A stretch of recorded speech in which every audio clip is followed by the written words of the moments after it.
فليقولوا عن حجابي لا وربي لن أبالي. فليقولوا عن حجابي أنه يفني شبابي وليغالوا في عتابي إن للدين انتسابي. لا وربي لن أبالي همتي مثل الجبال أي معنى للجمال إن غدا سهل المنام. فليقولوا عن حجابي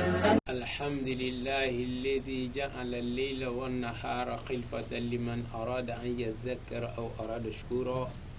أشهد أن لا إله إلا الله وحده لا شريك له وأشهد أن محمدا عبده ورسوله صلى الله عليه وعلى آله وصحبه ومن اكتفى أثره إلى يوم الدين وبعد. السلام عليكم ورحمة الله وبركاته. وعليكم السلام ورحمة الله وبركاته. Dogona na daja na dadola na diniwa na maluku biran ran kwata dan zami malo de sedi dalam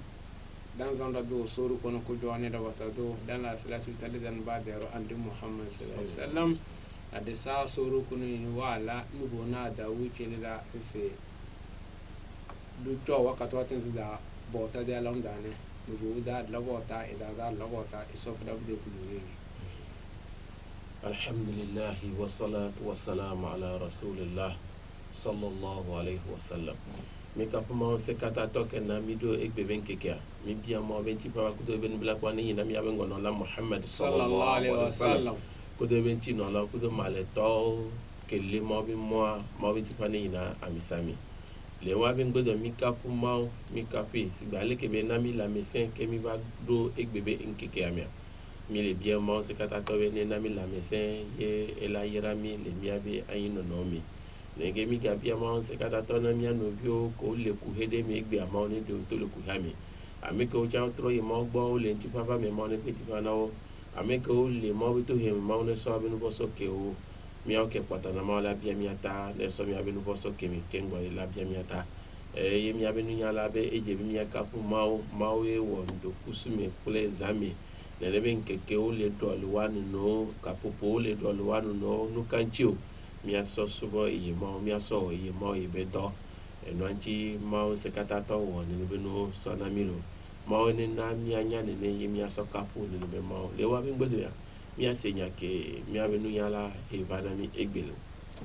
Sinje de tumbu eni dogon sirichon na damane blebna bele wakati de tom wakati badayam badam va nyede tang nyan de le ko se mongo ko malo no bofozma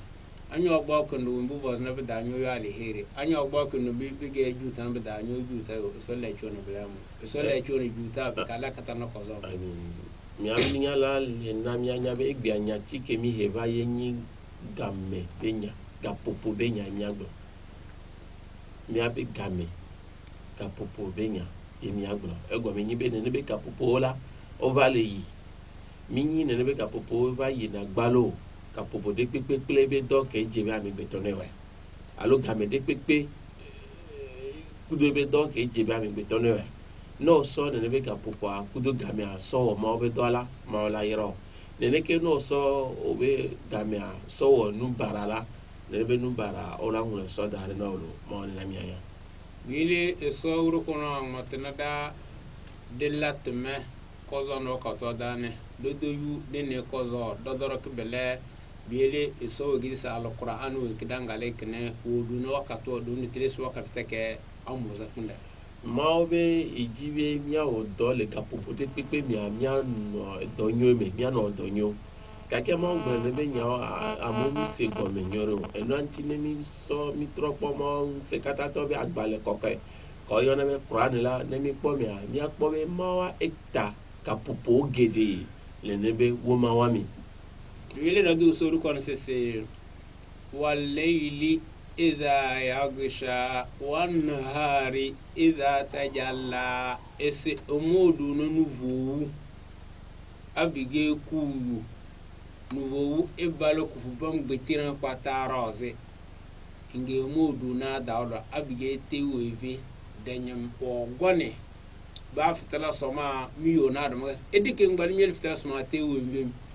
so do na wakati na teletin bi ke yendo mu alihirin ku ya down dane abe wolinya yondo sin dam muze alihirin ku no wondan abe wolinya yondo sin dam muze so do rabbe ku duni nanti ne mi topo ne be aya okay mi abidu nyala hila na milekela ma on se katato eta enu ameve egomi nibe ma be eta zan exami ne zan doa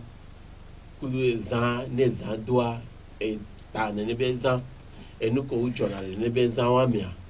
ne ke ma o gata ndokusu ne nkea ma o gata ne be ne nkea ndokusu mi yemi abinu nyala le na mianya be ne mi tropo ne be nu ameve ya ke ma ta kudo ne be nu la mi gbalo yo examia enu ko lemia enu anti ma ta ne be za ndokusu mecha enu ke lemia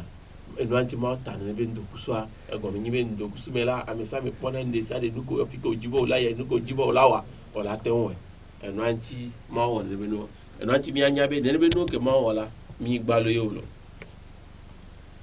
yele so do no nuvo ki jan kuyuna nuvo mala hale nuvo wute ngo duna edaw ki jan ki fene edaw mala hale edaw te so duna bela betana ngo mo etozi punanara awu nuvo ni dana dana bela beda yirado ku di duna do se tetris de kayim ma okay ma ta ne be nu ameve yala ego mi nyibe ne so ka kemeke zandona ma ta ne kaka so ga kemeke cha unkena yendo kusutona cha ma ta ne be nu kenken ke ma ta ne be nu ba muno telefono ma on se kata to ga ba cha ndeu le ne be ndo kusume pele zame ke be ka ta ne be nu ke mi asera bi yele da du so rekone se wa shamsi wa duhaha wal qamari idha talaha sisi wasu wanga ya blane omodu na wasu sensi de ya na danyen wanki wasu wangona da blege omodu na fino de kananga na da fecho wala nuvo dane omodu na blemu ebe mobe nukancho mobe ta ndokusumi ne ndokusu to amian tomnyana lekebe ona en de sa de pona nuere en de sa de nyona en anti etane benu ne ke ne za dola ne wetiri toa ne wetiri cha toa mi pona ne wetiri ne za do ne wetiri toa aleke ne be zawa mi nyona pona ne benu nche mauta ne benu lo biyele so de duna blana se wole da se wakatu watende nuvoni na edani na wose na fino bideke yemyo de ben dadan badu la tirik bede des dane ngendige bana sete bujo arudu waze engna aparoda damwatnatne abige kredi wede ngenga bujo enna mukene do de telese devere iso wosi de facture devere iso fino de facture devere iso nouveau de facture devere iso edaw de facture zamu malomba e ko sina la kare mi abidu nyala be eje mi ayi mi adokimi mi asenya ya nyore maobe etazami udo nunyo ke wole zame sigbale ke mi gboro baya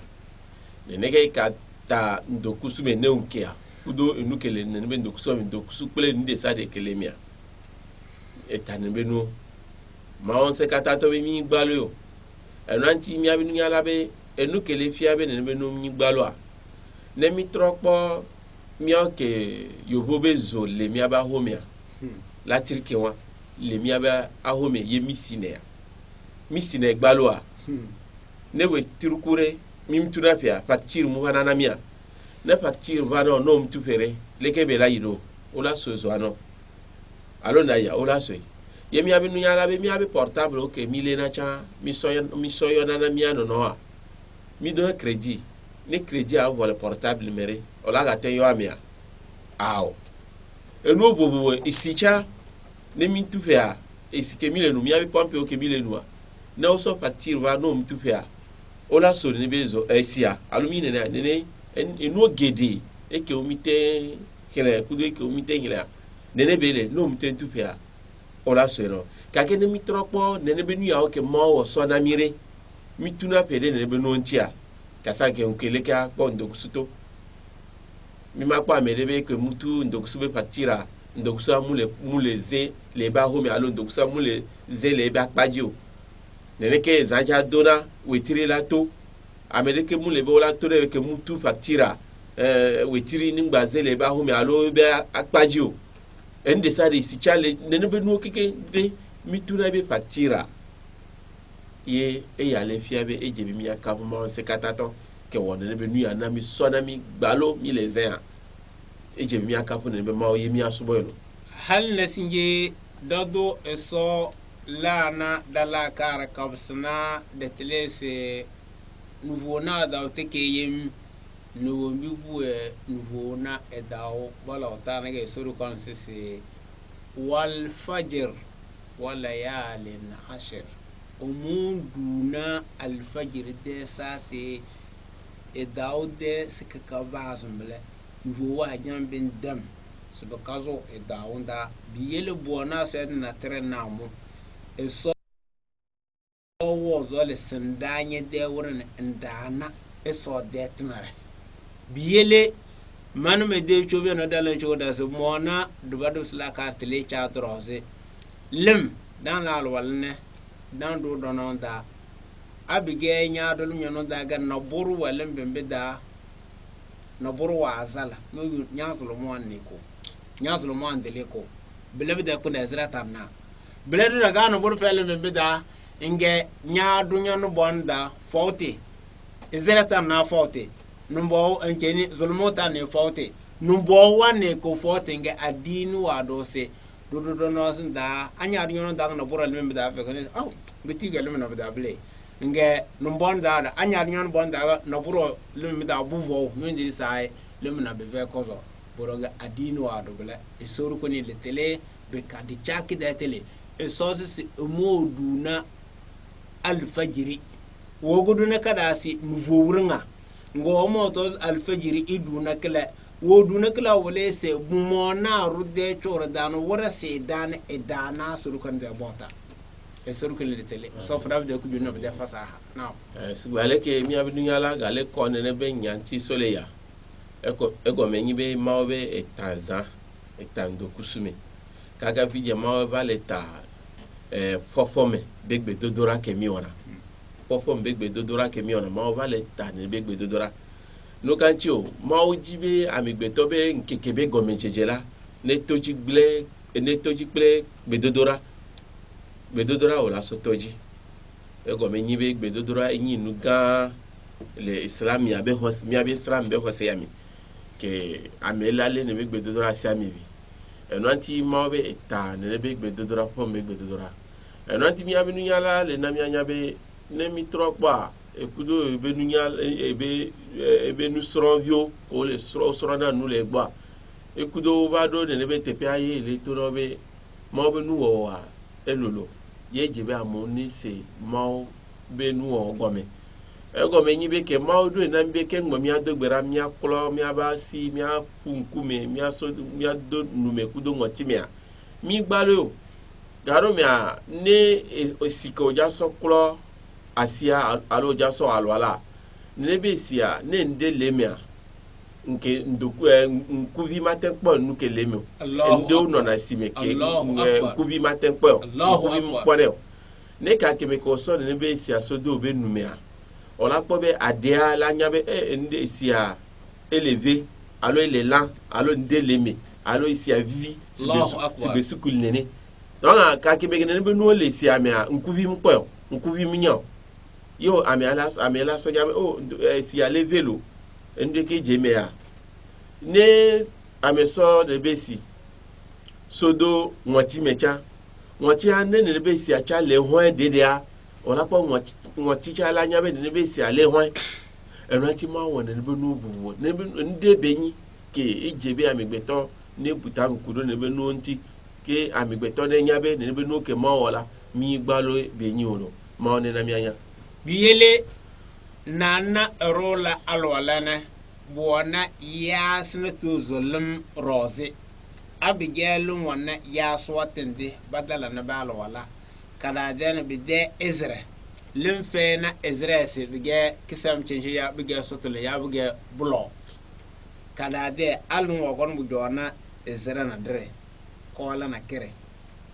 to lim bidala lola se le den bide fotu ege bidala sa suzana bide dem buragadino ado se do no da do bonda abige bida na buro ro yutele lim da kirikirembe le ven ezra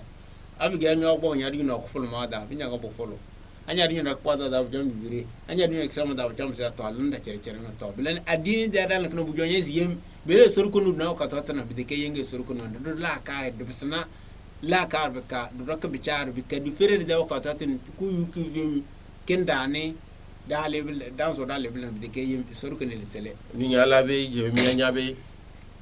ne be isi ke mi so ra lo ala mi so funa ku mi so kula na mi aba pos le dogbera ne be isi a nono me ameton ne be isi anti nono me tugba to a ye nyi be ne be isi a no pa enyi isi ke efu ke nyakpo alo dia la temba mi be ne be isi a edol kola ela te nyi be etrosu je alo trosu yibo soyi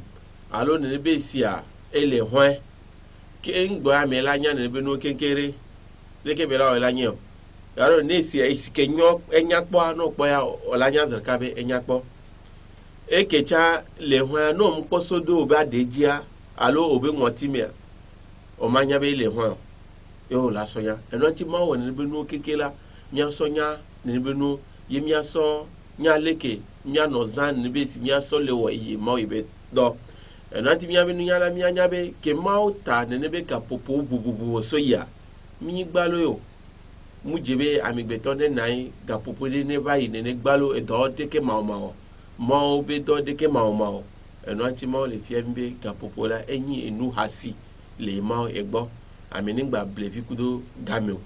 gamela ba igbalo le keke omule mo biso so mo omule to de mia munyo ne no eje mi anya ne yele isoro kon se wala asiri innal insana la fi khusr esosi se omundu na la sar de sate ngetel na barasa sai dulinya ngana kide so na le nge isoro kon nduna wo wala ngo nduna so se ro asara da da teleta so fu bezo odo da trifu so yem wasu ja da do fu so yem woneli de do fu so yem wonela ko ne do fu so yem wal asri innal insana la fi khusr so so mina pata bodun la da na omodu na se ro asara da yo o ma fa na ko asara da adogon dalan tafsir ga da surat al asr na ba wono wani won bi bo na ga sur kono se ablage ro ke fi asara da dan so ta la da na mun ala fi inshallah mon sekatato e ga tro ye be nya ti de mi ele ta kapopo ye be ta funu si wale ke mi se mi abi nyala ga hilya e be wala asr ni nyala de be mo be ta ga ton be gbedodora nunyala de be aw mi gato be gbedodora o kapopo keke anyigbajibe nono ndesa de keke ma be ta ne be no nukanchi ma ta ne be no ebe amigbeto de pepea amigbeto de pepea Allahu akbar mule tanyo amigbeto de pepe mule tanyo emo Allahu akbar amigbeto de pepea mule tanyo emo e gome nyibe ele enu ke mu jebe ne la no mia enu ke la no gble nu lentia ebe amigbeto de pepe le nu barami amigbeto de pepe a enya ameke egu idoki etafu idoki ma uta ne be no yebe gblo ni yemi abe nu nyala be ne be nya ya ke ma ogbo aye ya ke ma o hile ma ogblos na mi yemi abe nu nyala le hile na mi la ka ke a ma o ba de amedeo be ne be ame awa omle ne ba me ame alu ma o de do de o sofia be ameke o te wona ne be do la omle ne be ame awo yemi abe nu nyala be do hia ne mi ba do ngol afiria ela ga tro konchi ela de ne be ame awo sofia mi ela de ne be do sofia mi yemi alle ne be do yemi mano ne ba me para o ya o mi ulo so ifada bi de kujuni ni ma on na mi tanyo dal zi to mi ben bede ko jo kurum ka ba ni ko e ma zana ngene selena e yubile bede yas ko longo ki e so sisi be vesare de nada ma nyala be game mule mi asisu bon ka ke anele be nola mi ade de kade Sofia ke ma o pia be ne amele ne be do mule ame bara o mia abde kebele bide ke ya snat na zaten de bawo ga dana rona bawo ga ruke ila alladhina amanu wa amilu salihat wa tawasaw bil haqq wa tawasaw bis sabr sese wo mebe ya sara dana dana bele bana ba so to hun le na cha buga bige so to hun fa be ga nyo wa amilu salat balant makon ugo bas to makozona wa tawasaw bil haqq bika ban matdama to hunum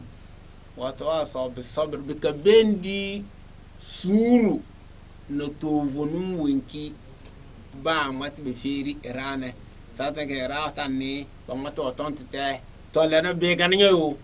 tumya no naza ya yasna tana telege so siru fa sarda eso desire tumara ko zonde de lam tubuni da matre suru di no tubuni kenge eso fra de kuduni ebe de e do amene ke ni ke mauche le gbulobe ame ko la le ne be do amene la wa mu le am bara o me wa mu le ame ko gu ado ko tafu ado kimi tugba to ne ba me onye ame ko kado ma on sekata to dia ame ko kado ma ojia no anti bi amnu nyala be no bi emizo ola fio le ko gbulo na be ame kado ma on sekata to ji ame kado ma oji ame nyi hoseto ola ji ye ola nye le tugba to wa e viegwa ye nyibe ne ba me ko kado ma oji wa owo donwe edo nywere mekanya la tenfia novio eka edo aka kude ka nyweto ye amegbeto la we mi ake mi aji mi anye ye mi awon be do nwe ye be etogun a ye o gbola na nyetepe onyi nyetepe to lawo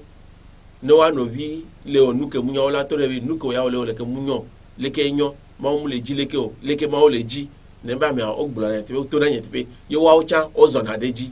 emi ya be nunya la be amisa ne je gba ba anya ne be nyetepe to kudo nyetepe o ebe ne le wa be ngbodo ya odonaji enu negwa ye nyibe ne ba mi odonaji kudo wa be nyetepe to wa mi a enu barake tunawa enu ke tunawo le wa be nyetepe to mi a odonaji ohonade asiamebe ne ba mi awa ede amene ya ne le amegbeto de pepe ntila ne ma olo ne ba mi enyi amenyoy ke to le mo be fu pepe melo ma one na miaya biyele rode chawra na bujor nyaze wogon edige ejo edige wallam ede wanwate de ayo ay rutokoni ede e ajo de eda nwate ede ebe garu mi amegbeto le podo kibe amedela no podo kibe ebe vavala eva gbalo alo ebe anyi nono la anyi gbajire eno anyi gbaji gbalo alo ebe wona ode pepela e wona le dokisi ela te wona le dokisi ye mi abinu nyala be aw mi neno amegbeto ola nyabe o mu ba gbalo obe anyi nono cha mu le gbalo obe nu wo cha ngba o gbalo cha olo excelenti yele engena kangaram do rakna ko don ba ni ben avige nyamani miruwa yaro maya nyina ya sai nyago go mura nyaza kwere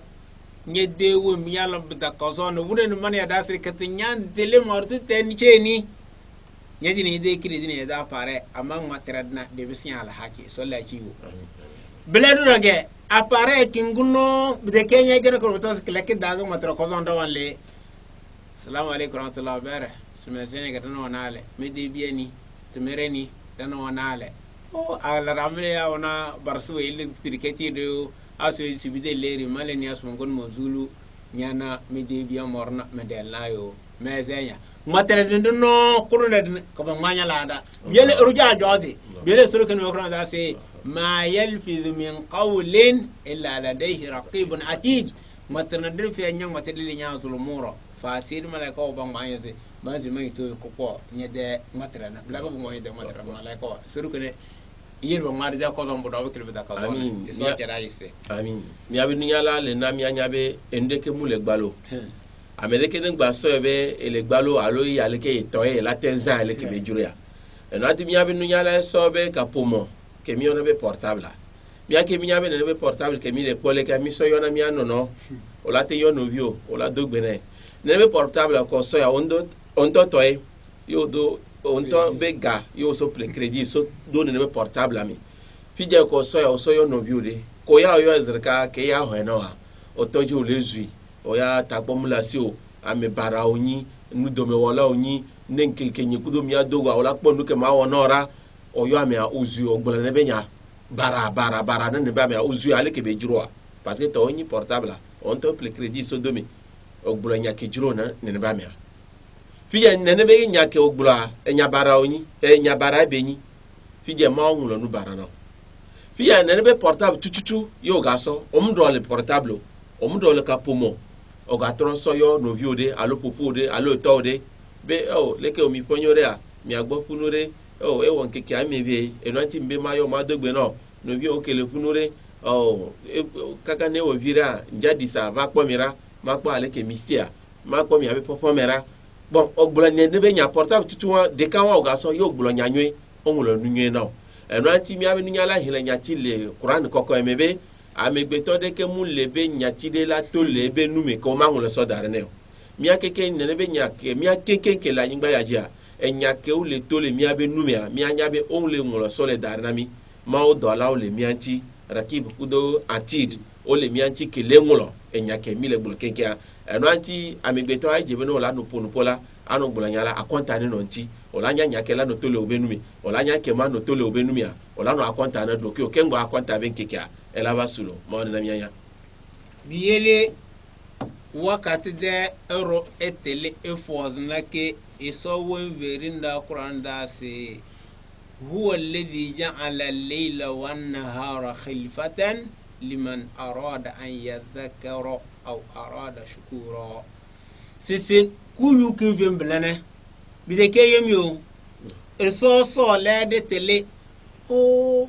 kofinge biges malali heri kazaga mada bes malake isuru kone yelma beze muyu malo bela bida kolantende assalamu alaikum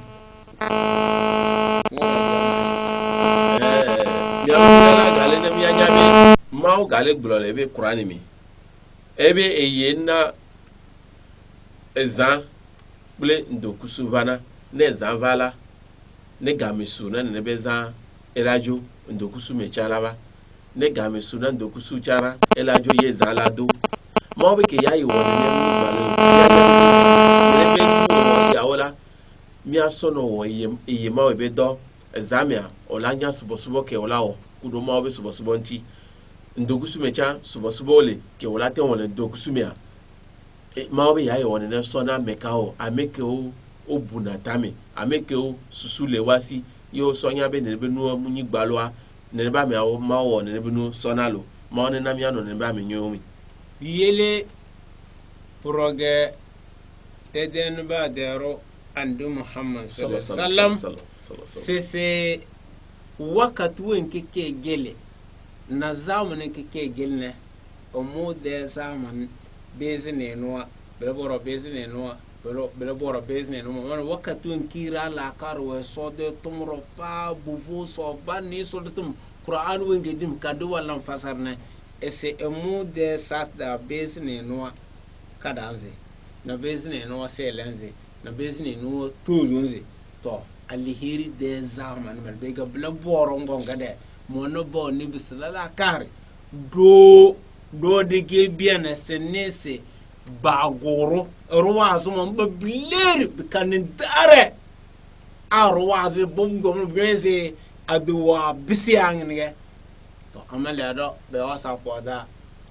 njanna suba gono buru oro wala de alubele na buru oro wala de ubele na buru be gil do mene biyela ndo wango tela do bisala la kare de so eraki fena da wakatu dan zo ta dane lala kare de matre de bude de ni dum adala do won ko kon kal da seria danu vona danu won subo kon me da seria de lu fe ron job de kadala do rose enozu fe na enozu envo fe na na isuru ko de tele e so cha de bidaje sema enati miabe dunyala le na mianya be gamela aloga popola enyi no hasile ma on se kata tobo enati miabe ngonola Muhammad sallallahu alaihi wasallam efiabe yayi be gamel kakemeke prophète Muhammad sallallahu alaihi wasallam ne be gawamia ye amu be susu le ma be nyanti ne be gawamia game nyoto ebenyi prophète Muhammad sallallahu alaihi wasallam yayi be jojo be ngbodomia epesigba alpha de ka be ngbodomia ka popo nyoe benyi game nyoe benyi ewa be ngbodomia ka epi alpha de kacha evegwa ka menyo benyi ka popo nyo benyi ewa be ngodo ka po epi alpha de ka etogwa ebe nenebe gamwa enyi gamenyo ke amesambe susu le maobe sobosobati amesambe susu le nunyo wonti ka ka le wa be ngbodomia prophet Musa sallallahu nebe nu be ngbodomela eke ola ga novala nu bara o dede la sugbon ananti mi abi nunya la be ne mitropa sa ke ngbo la sebe ameku alo uwu amela o ma se chao o ma sebe amewu no bi chao doko jiji ke ngbo la sebe ameku mount e hodne ba me abegbe begbo gudo vovo ke ngbo mi ase amesamele vo nenke ke ne pa me be amede kule ko quartier de me alo ko de me o ko wa me etro su vovo amesame amom jano tenle to ko mi amesame le vo kake a egbi anemi tropo mi abe game amela o amewu mu ganyi ndeke o amewu o la seve egbewu ame aleke ame awu ame aleke ame asite yi ame agbo eche ewoleke ebe ne bonu esugbon egbe mi tropo a na ebe nu edole na ebe nu ele glele anati mi abe nu nyala be mi a oke nyama obe amewa mi nyama obe sela mi agboba mi ale ma obe se mi ale ma obe sobo enuke ma uji so mi agbala mi aho mi ale enuke ma muji so mi agbala mi adasi ma oni na mi anyalo biyele التذكير بالمواقف السلف واستثمار الوقت في المفيد ويمبا بنا اندبي بوجو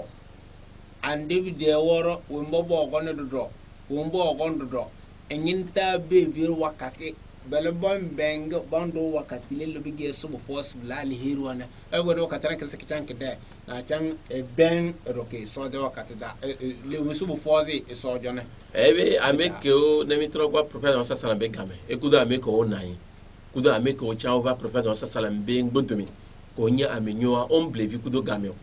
wa o wada kwantai ne game de jaba igbalo o so dona ma obe so so o so dona dowo mi game de ke mu jona gbalo le ne ba mi nyo gbo wa bi susu no na game nti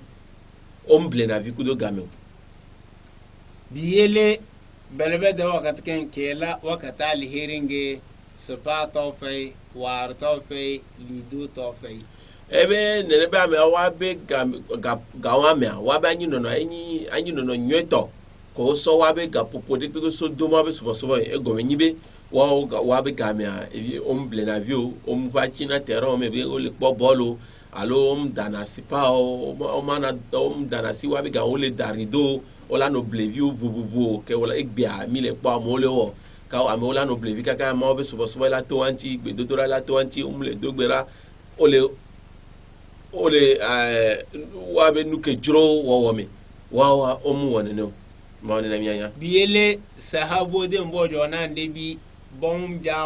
bongo alheri bondo wakatwa dana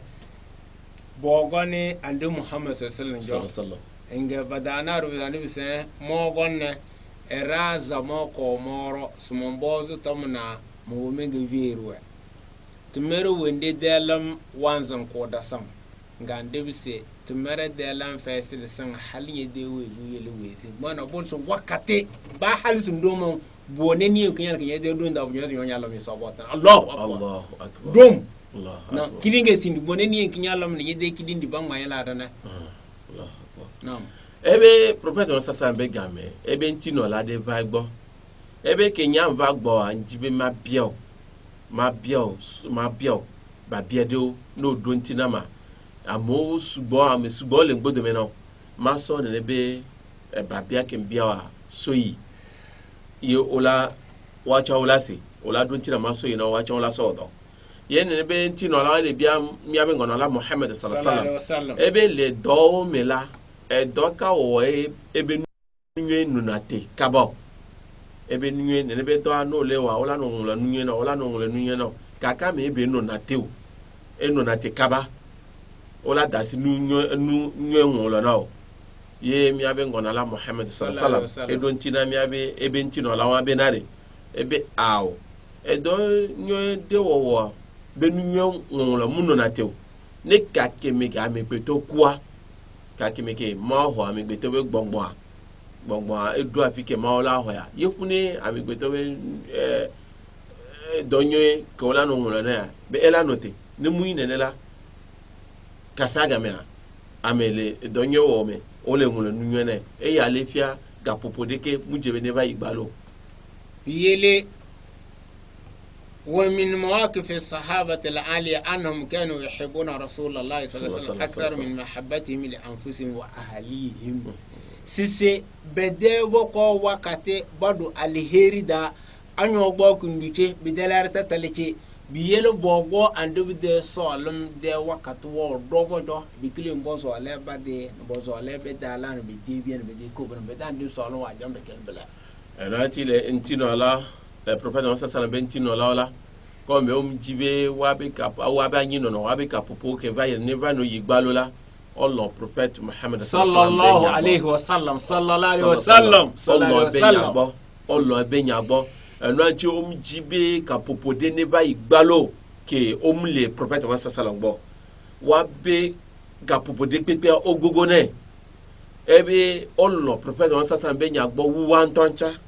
Allah prophète wa sasa be nyagbo wuwa be jilao Allah prophète wa sasa be nyagbo wuwa be sron Allah prophète wa sasa be nyagbo wuwa be vio Allah prophète wa sasa be nyagbo wuwa be pometo e wa e ya ele fiabe wa be kapopoa e de ke mule gbalo ne ke la no gbalo la ogogo na prophète wa sasa la ono na gbo o le ho ma be so be nya o le ko nyale funu o le ho ma be nyale funu kela na wabe kapopola ningba ji palo bozole ande Muhammad sallallahu alaihi wasallam wakatran ka ta chamla so boy so de bota dane halle sayyidina Umar radiyallahu anhu ede sahabu da selane ngumi Umar de wembi wala din dane ena wini badana no mane se na bugo kono bitara dana de blotane ado do daranga nyoso ango daranga de wuti tumere wende dana ande Muhammad sallallahu alaihi wasallam do de dane blene nyoto ande jo sinye wentina kwata tige wahayi wo kono ko bozi du wo gusmi do be nyazene wonyo wudi si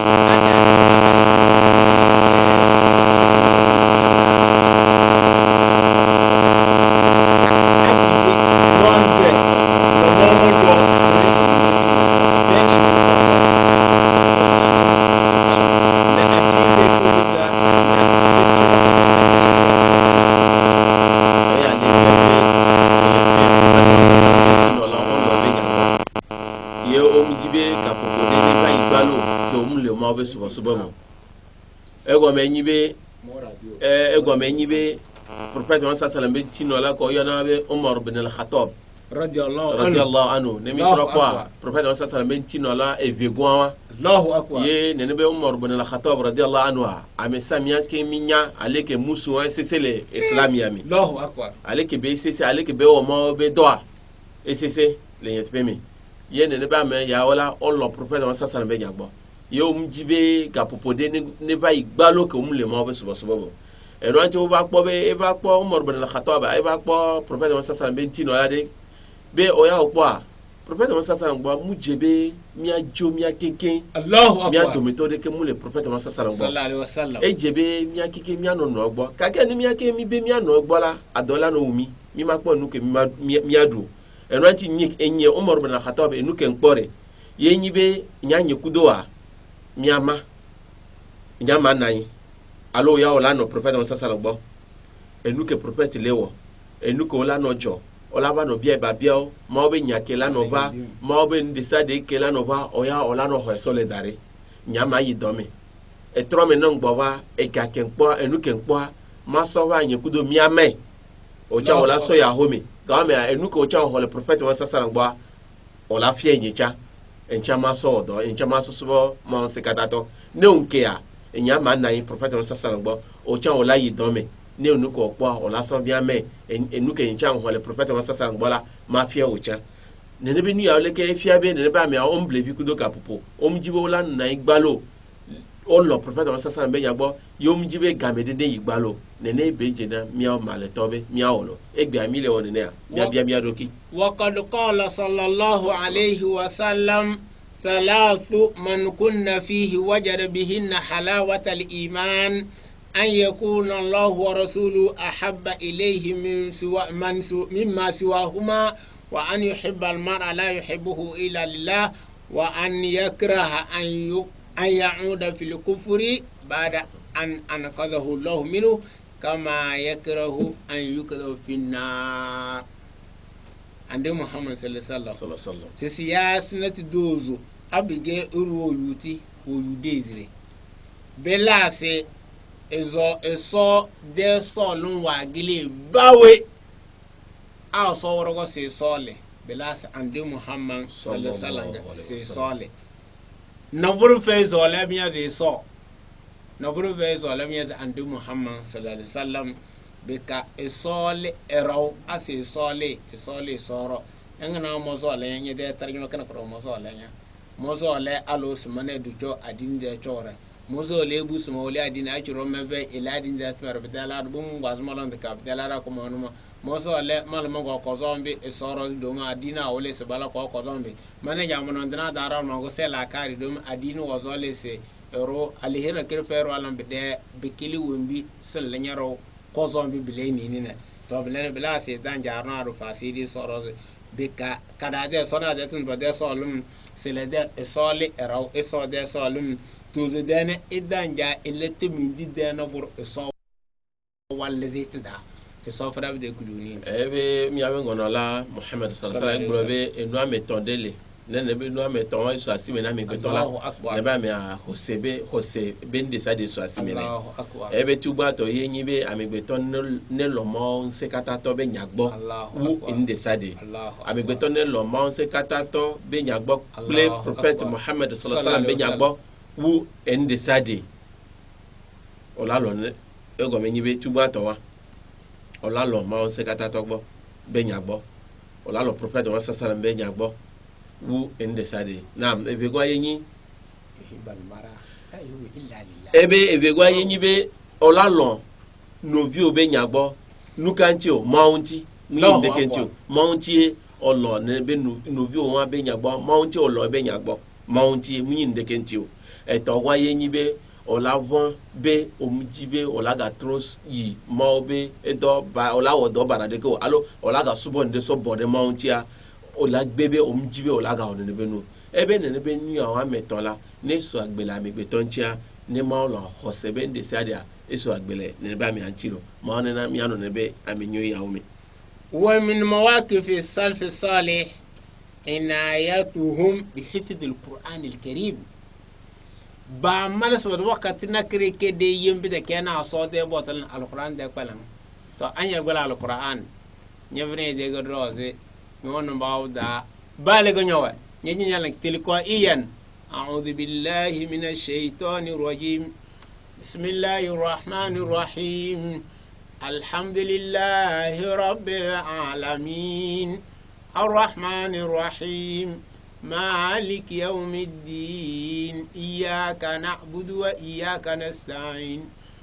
اهدنا الصراط المستقيم صراط الذين أنعمت عليهم غير المغضوب عليهم ولا الضالين آمين نبا ديرو عند محمد صلى الله عليه وسلم سيسي أنيا قال القرآن حرف قدمو لا دفو إنقال فاوا لكون كاري ببين سورة الفاتحة كده حرفوا كده مدنا كده شد ورن قطانة باناس أنيا قال سورة الفاتحة كجو قدمو نيونا لا دميلين ألفونو ناسا تو أبيجي روغا دا دلي mintu kurumu da tele da wala konta bele ratize ba wani kala anya gal fatiha dan baze mintu kurumu da ruwan be zai kala fatiha ku junul ba nyona la da milike mira na alfurtuzo satra ke da maze da na rad de chor da ne ra dren zira ku yara ne sala ba wani kala fatiha umbusi kada be ne seconde mabude seconde bijamle une minute à izu nyon smo yubura 5 to 1400 fois 5 mille nyon smo yu 7 1400 fois 7 nyon mo 8 1400 fois 8 mille donc ablaga da dele so pona dala fa we yemingi ngani do noge Argentina on ball be de to ayamble we dibi let the come they dem be penalty fale yam e sur connaissez ça amin de comme c'est de parler al-Qur'ani to sura kudun dando sura silendeni to zondeni na zendeni hal nyon sor bugo nya be zon balan Qur'an dani nye de la na borbo data hal we no agbalan ki de fol ya do bilbileni e jam fina ro ndo Qur'an wa ku jonda e so fra de ku joni ni sura connaissez ça ya be nunyala le na mianya be le Qur'an ko ko mi ba agbala ko ko be hinla mujebe mi ablevi kudo ne be agbala hinla ego me nyibe no na igbalo a ejebe ola no hele ne ba agbalo wa hele enyo le me subo ke mi maten glo ego me nyibe be no hele ebe hele me no hele zerka nyo ko la hun no esubo no anti mi abe nunya la be ne mi tropo sube surat fatiha ke mi hele la leke ne be surat fatiha be go me jeje ka so yinu zerkala ke nunya la obu ebe nyo ke le me na mi hele nyo ke le me a on va trouver l'union des cas après des cas alphabet elemi 1400 e be nuyo wala ngona no hila surat fatiha zarka ye no biya go ke o ten hila ne be surat fatiha e ta me vere alo ame tore leke belayu e no anti mi abinu yala ne mi agbro nya koidea mi abinu yala be mi anya be mujebe mi ano gbalo ke ne be agbale hila muleo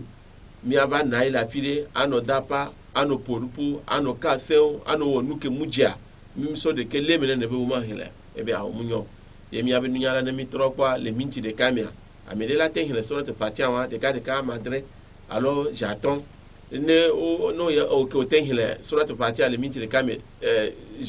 j'adrere o la ngolo nunyo no neno akpere ka fois 7 alors fois 5 9800 nunyo 9800 o le dozer kawa ne be sura ma cha sura ole bo kaga so yi ke ya o tenya yi ejebe mi ajegba be mi ngba gle game mi de ga popo de pe be ke mi anaila mi abe nu popo nu ngba so mi abe asen kaka nu ngba so mi ngba gu mi abe game mi adasi mo be so mi agba ba mo be so nchilo mo na mi aya sura ndirwa anya galade nyowe de nyamda halwal ba kodum ebe mi abe nyala be nyatide le Qur'an ko keme no hile nebe tanyala ole mobe ke kelimi ole mobe ko keme kaka ko sradika sura ndirwa anya gal malako son 10000 banzulo sosi ebe ne ke nyatide cha le Qur'an me tanya de le Qur'an me no hile nebe tanyala mau dolao agbe bla dre ola no bia sosoke no ola no bia nunye no kaka soyi bilene sama malamba do ko de wakati do suru ko de botalam da biyele tele da wa wole da sese ru de ko ede wakati do so de botada anya vinu nuvu fene wono bi de ya so wangene sele na mo venne nya vinu nuvu nga be ninya sambesinya de folo sele ngro so yondon la ilaha illa allahul wahidul qahhar رب السماوات والأرض وما بينهما العزيز الغفار أبيجي نيفنا نفو نيفنا سموكي دي روزي يعني بيور نيسو نيفنا نفو نيام بسنيا ديگا so nya de nya bna nvo sumu ki du roze nya go bsin yatin be roze nya bna be nya bsin ki du roze nyondo se la ilaha illa allahul wahidul qahhar rabbus samawati wal ard وما بينهما العزيز الغفار to Allah da kan yin so ngene malaika wangi diku bangwanye de ala rek kan yin yofna nyondum e so farabu de kudu ni e suru kone se da ne de matrete verike insha Allah al kawl wadan me se alam sa so insha Allah do bronze e suru kone se da e suru kunu fuda siri le de nyero kuna e suru na ko bezanda bona balar ba mele ko bola rubo de na to gudda ken baranga e suru kunu firdawe wa akhir da'wana alhamdulillahi rabbil alamin mi abe nya ela sefie e go me nyibe le tugba mi ama mi abe nunya la na mi abe le mo be do de pepe wo me no ke onya ole on be do le mo be sejila enyo le me no ye mi abe nunya la na mi abe sigbe enu dudu leke amela dunu no nyale ko duna nu le mo be subo mo be se mela ko le duna ola no lo enyo no esinu cha onyale ke maleto nuna sia no nude esejia ole ngolo nunyo no enu dodo cha ke mi dona no nyale ko dona enu le mi abe islam ya mela ole dona be dodo ole ngolo nunya no anyi mumulo cha amela mulanyi ye onyale ke mo fiabe amigbeto ne mulanyi ke ngbola mulanya ejebo ola kula ola alwala ola wole ke le ko mulana yi nyati ya o hina ke ngbo o mulana yi onyane be no keke yo mulanya ola lo dome ole ngolo nunyo no omla le dalo ole ngula nunyo na ye kaka mi abi nunya la gaba le fiambe ne ami mla ye ka remi amela ne ami jamla ye mla na de e bakpa dusiji fa karo me exam e va na me be eja etrona